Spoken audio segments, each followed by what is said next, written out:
امیر جماعت اسلامی پاکستان سراج الحق نے اسلام آباد میں بلائے گئے OIC اجلاس سے قبل اسلامی ممالک کے فورم کے سامنے مسئلہ کشمیر کے حل کے حوالے سے جماعت اسلامی کے مطالبات رکھ دیے۔ پریس کانفرنس سے خطاب کرتے ہوئے امیر جماعت اسلامی نے افغانستان اور مسئلہ فلسطین کے بارے میں بھی اپنی تجاویز OIC کے سامنے رکھ دیں۔ سراج الحق نے مزید کیا کہا، آئیے سنتے ہیں۔ 22 مارچ کو یعنی کل OIC کا اجلاس اسلام آباد میں ہو رہا ہے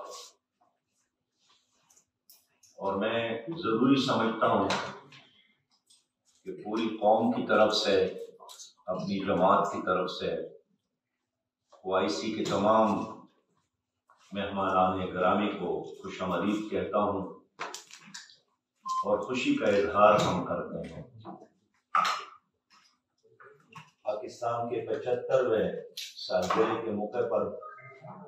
یہ اجلاس ہمارے لیے ہر لحاظ سے خوشائن ہے۔ OIC کا بنیادی مقصد امت مسلمہ کے مسائل حل کرنا ہے اور اس کے لیے اجتماعی جدوجہد کرنا ہے۔ آپ کو یاد ہوگا جب اسرائیل نے، یہودیوں نے مسجد اقصی کو آگ لگائی تھی تو 1969 کے بعد یہ تنظیم وجود میں آئی تھی اور پہلا اجلاس مراکش میں ہوا اور ڈے ون سے پاکستان نے OIC میں قائدانہ کردار ادا کیا ہے اور آج بھی عالم اسلام میں پاکستان کا ایک بہت بڑا مقام اور مرتبہ ہے۔ اگرچہ OIC کا یہ اجلاس جس کا ایجنڈا ہمیں معلوم ہوا ہے وہ امن ہے، اتحاد، انصاف اور ترقی ہے، تو ان موضوعات کی بھی بہت اہمیت ہے۔ اتحاد بھی ضرورت ہے ساری دنیا کی، ترقی بھی ضرورت ہے ساری دنیا کی، اور انصاف بھی ضرورت ہے ساری دنیا کی۔ لیکن پاکستان کے لیے زندگی اور موت کا مسئلہ ہے، پاکستان کے بقا کا مسئلہ ہے، اور جنوبی ایشیا میں بلکہ پوری دنیا میں امن کے لیے ایک ضروری جو عمل ہے وہ مسئلہ کشمیر حل کرنا ہے۔ یہ اجلاس ایسے ماحول میں ہو رہا ہے کہ خود پاکستان میں اس وقت ایک سیاسی تناؤ ہے، لیکن اس کانفرنس کے احترام میں اپوزیشن نے بھی اس کو ویلکم کیا ہے اور حکومت کی تو ذمہ داری ہی ہے، تو پوری قوم OIC کا میزبان ہے۔ تو اس اہم مرحلے پر میں ضروری سمجھتا تھا کہ ایک بار پھر OIC کے تمام نمائندوں کی توجہ اور اس میں شریک جو مہمانان گرامی ہیں ان کی توجہ مسئلہ کشمیر کی طرف اور اس کے حل کی طرف ان کو متوجہ کر لوں۔ آپ کو یاد ہوگا کہ افغانستان پر جب روس نے حملہ کیا تھا تو OIC نے ایک مشترکہ موقف اختیار کیا تھا اور سب نے مل کر افغان عوام کا ساتھ دیا، اور اس مثالی سپورٹ اور اتحاد کی وجہ سے افغانستان آزاد ہوا اور وہاں روسیوں کو شکست ہوئی۔ لیکن ایسے کئی مسائل ہیں جہاں مشترکہ موقف نہیں بنا، لیبیا پر، شام پر، عراق پر، اور وہ مسائل بر وقت حل نہیں ہو سکے۔ تو میں یہ چاہتا ہوں کہ کشمیر پاکستان کا مسئلہ صرف نہیں ہے، یہ عالم اسلام کا مسئلہ ہے۔ 4 ایٹمی ممالک کے درمیان کشمیر کا خطہ واقع ہے اور کسی بھی وقت ساری دنیا کا امن اس مسئلے کی وجہ سے تباہ ہو سکتا ہے۔ لہذا جب بھی دنیا کے سطح پر امن اور انصاف کی بات ہوگی تو اس میں کشمیر کا تذکرہ ضرور ہوگا، اس لیے کہ کشمیر کا مسئلہ حل ہوئے بغیر دنیا میں امن قائم نہیں ہو سکتا، دنیا میں انصاف قائم نہیں ہو سکتا۔ ماضی میں ہم نے دیکھا ہے کہ تاشقند کا معاہدہ ہوا، شملہ کا معاہدہ ہوا اور لاہور کا معاہدہ ہوا۔ ان تمام معاہدوں میں اور ان کے اعلانات میں کشمیر کو ایک متنازع علاقہ تسلیم تو کیا گیا، لیکن ہمیں افسوس ہے کہ یو این او کے ایک واضح قرارداد کے باوجود اور ان تمام معاہدوں میں کشمیر کے تذکرے اور ایک تنازع حیثیت تسلیم کرنے کے باوجود بھی اس پر عمل نہیں ہو سکا، اور ہنوز یہ مسئلہ اسی طرح موجود ہے۔ گزشتہ 75 سالوں سے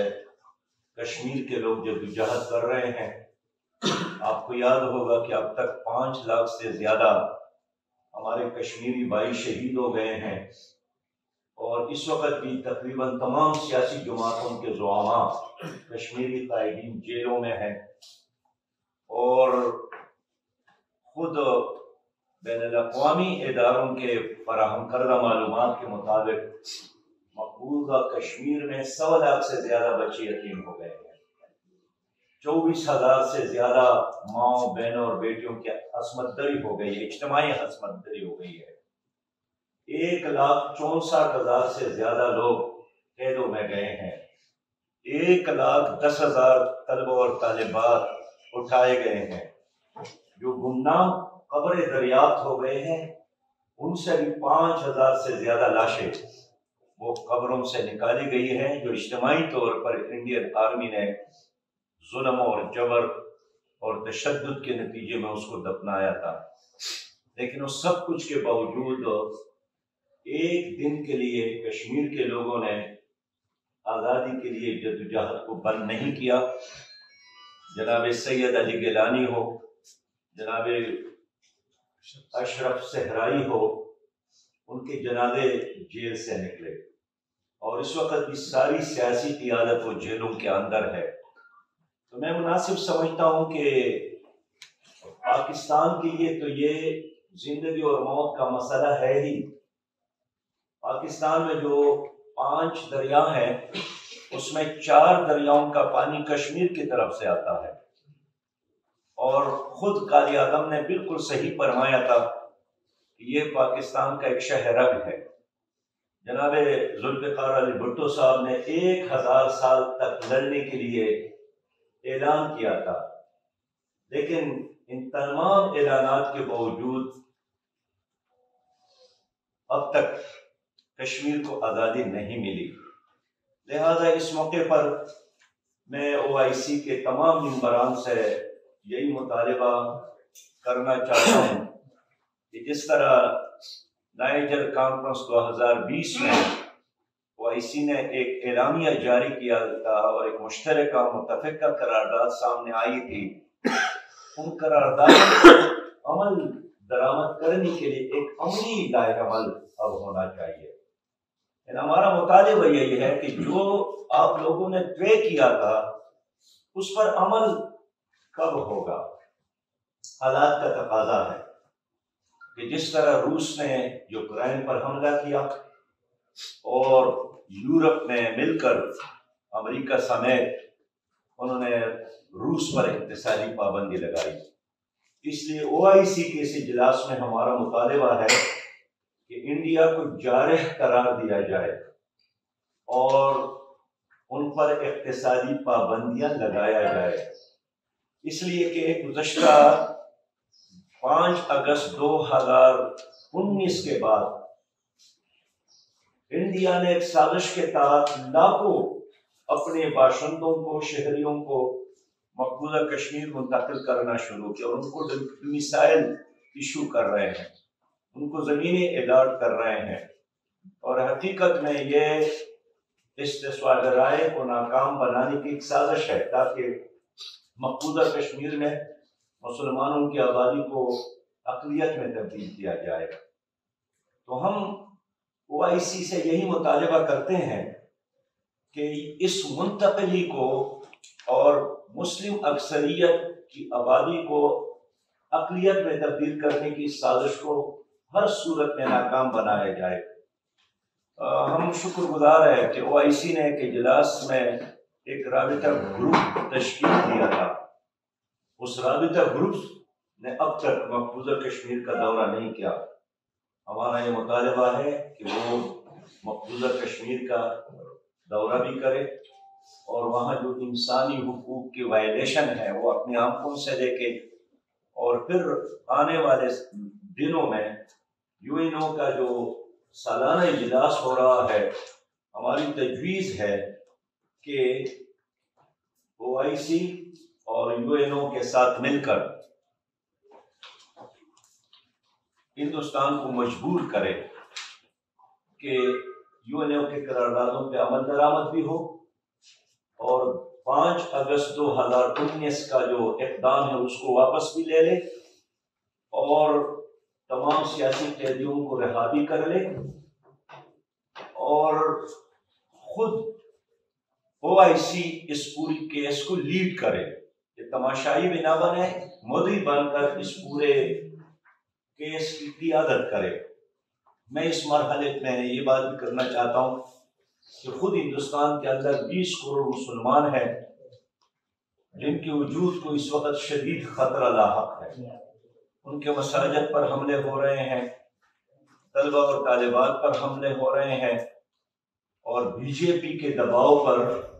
اب تو وہاں کی عدالتوں نے ایسے فیصلے شروع کیے ہیں اور دینے شروع کیے ہیں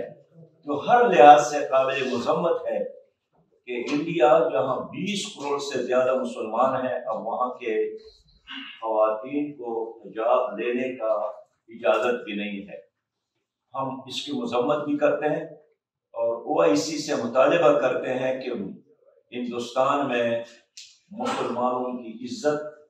مسلمانوں کی عبادت اور مسلمانوں کی وجود کی سیکیورٹی کے لیے بھی عملی اقدامات کیا جائے۔ تیسرا موضوع افغانستان ہے۔ آپ کو یاد ہوگا کہ امریکہ نے دوحہ میں امن معاہدہ کیا، اور دوحہ معاہدہ امن جس کے پاسداری طالبان نے تو ہر بہر کی، لیکن امریکہ نے اس معاہدے کی پاسداری نہیں کی، اور طالبان نے اپنے معاہدے کے مطابق افغانستان میں امن قائم کیا، عام معافی کا اعلان کیا، منشیات پر ہر طرح کی پابندی لگائی، بین الاقوامی معاہدوں کی پاسداری کی، اور جو بڑا الزام تھا کہ طالبان تعلیمی اداروں کو نہیں چھوڑ رہے ہیں، تو اب وہاں تعلیمی ادارے بھی کھل گئے، اور خاص کر یونیورسٹیوں میں، اسکولز میں، کالجز میں طالبات کا نہ صرف آنا جانا شروع ہو گیا، بلکہ پہلے سے بھی بڑھ کر جوش اور جذبے کے ساتھ طالبات نے تعلیمی اداروں کا رخ کیا ہے، اور ملازمتوں میں بھی خواتین کے لیے کوئی پابندی نہیں ہے۔ ایسے حالات میں ہم OIC سے یہی چاہتے ہیں کہ امریکہ اور مغربی اقوام کا انتظار نہ کرے،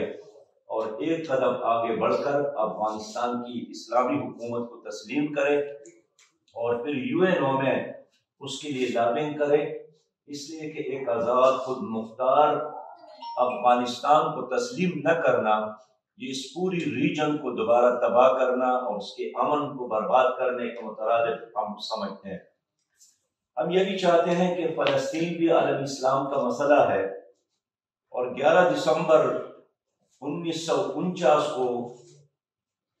UNO نے جو قرارداد پاس کی کہ فلسطینیوں کی زمین پر فلسطینیوں کا حق ہے،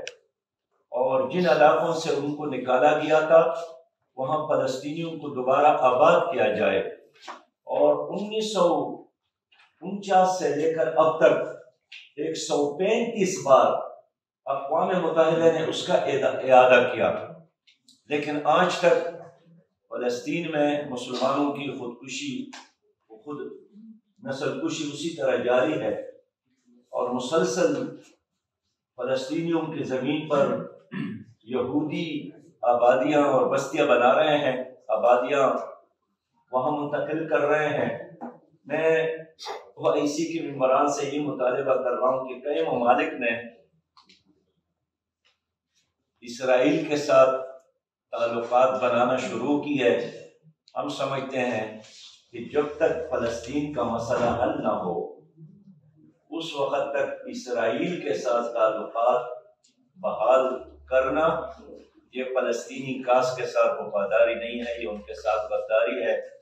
اس لیے اللہ پر اعتماد کرنا چاہیے، خیر اور شر کا مالک اللہ ہے، اور فلسطینیوں کی جدوجہد کی قیمت پر اسرائیل کے ساتھ تعلقات قائم نہ کیا جائے، اور جن ممالک نے تعلقات قائم کیے ہیں، قدم آگے بڑھائے ہیں، ہمارا مطالبہ یہی ہے کہ اس کو ختم کیا جائے۔ آخری موضوع میرا اسلاموفوبیا ہے۔ ہم اپریشیٹ کرتے ہیں کہ اسلامی ممالک نے ایک مشترکہ جدوجہد کی، اور پاکستان نے بھی اس میں ایک اہم کردار ادا کیا، اور 15 مارچ اب UNO کے سطح پر اسلاموفوبیا کے خلاف ایک دن کی طور پر اب منایا جائے گا۔ میں اس کو عالم اسلام کا ایک کامیابی سمجھتا ہوں، لیکن اب آگے بڑھ کر اس کے لیے قانون سازی کی ضرورت ہے۔ اور مغربی دنیا میں جس طرح قرآن کریم کو جلایا جا رہا ہے، نبی مہربان صلی اللہ علیہ وسلم کی شان میں نامناسب الفاظ استعمال کیے جا رہے ہیں، اس سے 2 ارب مسلمانوں کی جذبات مجروح ہوتے ہیں۔ انبیاء کی عصمت کی تحفظ کے لیے ضروری ہے کہ قانون سازی ہو جائے، اور اسلاموفوبیا کا جو طوفان اس وقت مغرب میں موجود ہے، اس کا مقابلہ کرنے کے لیے ایک مشترکہ جدوجہد کرنے کی ضرورت ہے۔ تو ہم اپریشیٹ کرتے ہیں UNO کے اس فیصلے کو، لیکن بہرحال اس خاکے میں رنگ بھرنے کے لیے ہم ضروری سمجھتے ہیں کہ قانون سازی بھی ہو۔ بہرحال ایک بار پھر میں OIC کے تمام مہمانان گرامی کو خوش آمدید کہتا ہوں، اور امید رکھتا ہوں کہ اس اجلاس میں کشمیر کے آزادی کے لیے وہ کچھ عملی اقدامات طے کریں گے، تاکہ ان کے بے شمار قراردادیں جو انہوں نے کشمیر کے حق میں پاس کی ہے وہ کاغذ پر کچھ حروف ثابت نہ ہو، بلکہ عملی دنیا میں اس کا نتیجہ بھی ہم دیکھنا چاہتے ہیں۔